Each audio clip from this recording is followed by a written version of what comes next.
Okay, I haven't played Agora in a long time and I thought, you know what, for this video, why not come back to it? And yeah, here we are!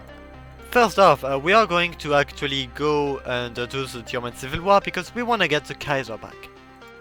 I mean, the German Civil War isn't really that difficult. In fact, I'd say it's relatively simple, obviously. I mean, look, it's early game, it can't be that difficult, right? And there we go, that should be the German... Yeah, that's it. Alright, he's dead. Nazi leadership, hang the Nazi leadership. Yes. And yeah, basically all of this is good. And obviously what we wanna do is revive the Kaiserreich. Yes, it's a monarchist path for Germany, but it's a very weird one, if I were to say so myself. I did improve the economy and the military quite a lot during the Civil War, so that's pretty good. This is actually terrible, I don't know who would do that, but why not? No, we aren't going to do that. And there we go, the Kaiser returns to Germany. Nice. Okay, what is that? The Sudet... What?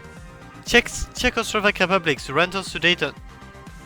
Oh, they're going fascist, sub-path, okay. Meanwhile, Hungary has annexed Austria, making those borders... Ah, they're just so good. Yep, and there we go, German Federation. So basically, we just split. Now, each one of those puppets, basically... Like, there's a ton. There's Bavaria, Württemberg, Hesse, Westphalia, Hanover, Saxony, Silesia, and we are basically literally just Prussia on the Rhineland. As well as, I guess, the Sudetenland, because Czechoslovakia gave it to us. Each one of those have got their own focus tree, with quite a lot of good things, actually. So... basically, while it's kind of like the Yugoslavia balkanization path, if you know what I mean. Like that one where Yugoslavia just splits into 1,000 different puppet states. It's basically the same thing for this one. We get to, at the end of our focus tree, we get to reunite our entire country. Which is pretty sick, and Austria-Hungary is back. Nice. I am so glad Lithuania folds. That's actually pretty sick. Anyways, I've got to say something. Soviet Civil War is happening, so we are not going to have a very strong Soviet Union. However, I'm trying to currently expand my borders a little bit. I think I'm going to give the Sudeten back to Austria because the borders just look too awful. And yeah, France became communist. And we're also going to get Danzig for guarantees from Poland, because we can. Yeah, Poland accepts. They always do. And it's basically 1938. Not a lot has happened. The Soviets have won their civil war against Stalin. And I think I don't really know what to do now. I'm gonna be real. Oh, and Mexico's communist now. Joins the 4th International. Oh, Romania declared war on Austria-Hungary. Oh, actually, is there a way for us to get involved into that? Maybe there is. Romania has to deal with a ton. Oh wow, it's over for Romania, I think. So we joined in with Austria-Hungary, and we are probably going to go get a fight against Italy. Italy is looking very great with Yugoslavia, Bulgaria. And yeah, it's one of the few times where I've actually seen Italy win against Ethiopia in this mod. Like, I know sometimes it just doesn't work, and what the fuck is happening in India? Oh, yeah, Civil War, of course. Britain is going to be a lot weaker, and that's pretty good. And I've got Poland as my puppets, because that's what I get to do. As to 200 factories in 1949, I guess that's pretty good. I don't really know why, but Italy has decided to give away all of Venice, as well as Milan. Why? This is in Austria-Hungary's focus, but... yeah, I actually want to get rid... I actually want Italy as an ally. So, that's actually pretty interesting. Also, Bulgaria is absolutely not aligned to Italy at all. I thought they did but I guess not. The war against Italy has just started, and we've already taken basically the entire north, because, well, we've already basically broken through the Alps, unironically. And we are actually doing quite a lot of good work against... Mussolini is already deposed. Okay, this is going to be a relatively quick war. Yeah, I mean, of course, I mean, Italy was relatively strong, but we've basically taken everything. Also, Austria-Hungary just became Hungary again. I guess fuck Austria specifically, am I right? What about... We basically own all of Yugoslavia at this point, but I think I'd rather just kill Italy, because that will lead to the end of the deal. Yeah, okay, good. They already... Everything is down there. And yeah, peace deal. Next up is going to be France, because France is relatively strong and is potentially our last enemy in Europe other than the Soviets. But the Soviets are kind of busy in a death war over India, because India's communist and joined, well, the Soviets. So yeah, I don't think we have many reasons to fear the Soviets right now. Bulgaria is justifying on Serbia, but that doesn't really matter.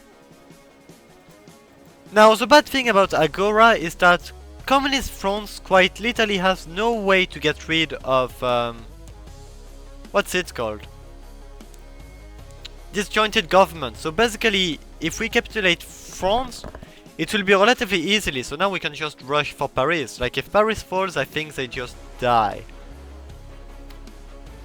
Like, we've taken all of the south all the way to Bordeaux.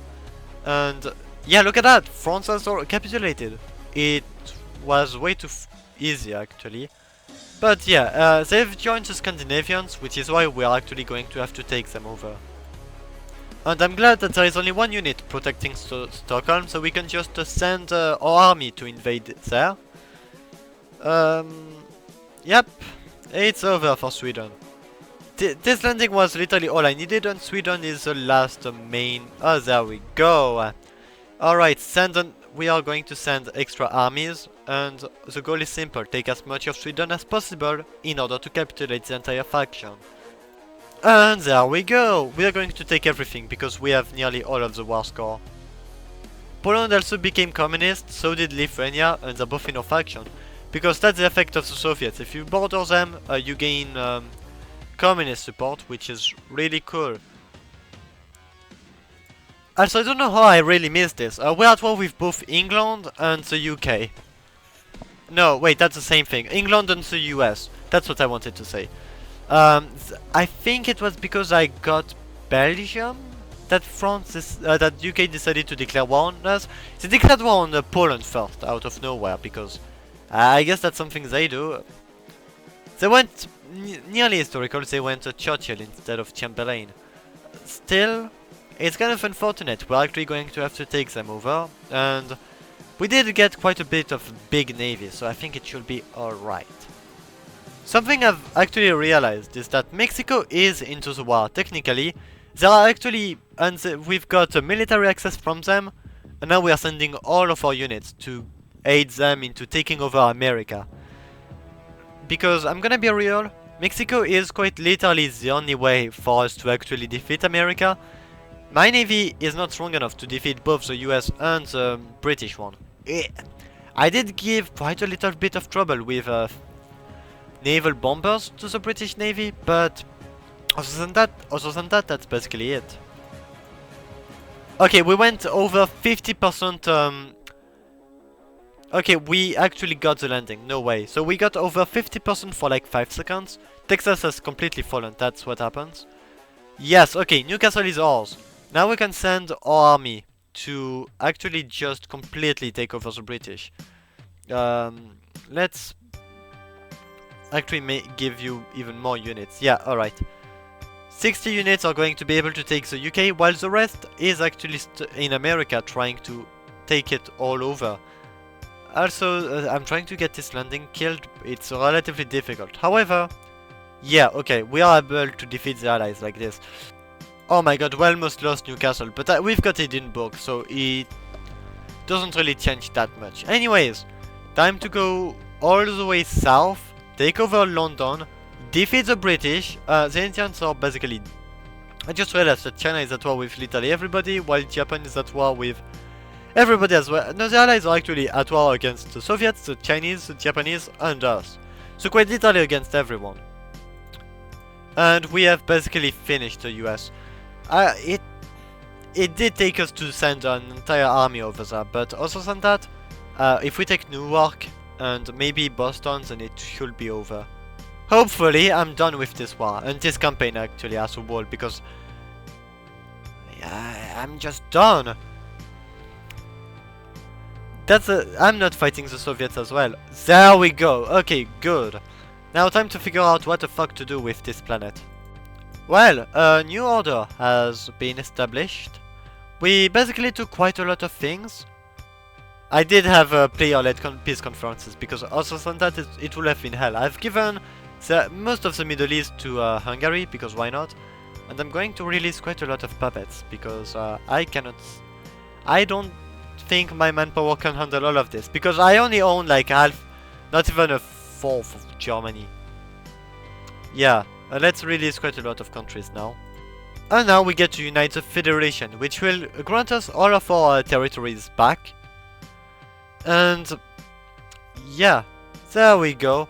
Germany is big again. The German Empire is back. We literally annexed all of the puppets that were once a part of Germany. So yeah, that's pretty good. I've got Middle Africa settled here. Grand Duchy of Central Africa, by the way. Which is a pretty terrible name. Also, I realized that I gave France... France still keeps Cambodia, I guess. Sure. Bulgaria never bothered to declare war on us. I know they've had a war goal, but I would have liked if Bulgaria didn't go fascist, but instead... I'm just going to do this due to the borders. I'm going to give... Bulgaria gives us half of Romania for Macedonia. Yeah, that works. Anyways, that's gonna be it for today's video. I am done. I'm not doing anything else. I hope you guys have enjoyed this video. If you did, then please consider giving a like and a follow. It would help me out a lot, and I'd really appreciate it. Anyways, have a nice day, and bye!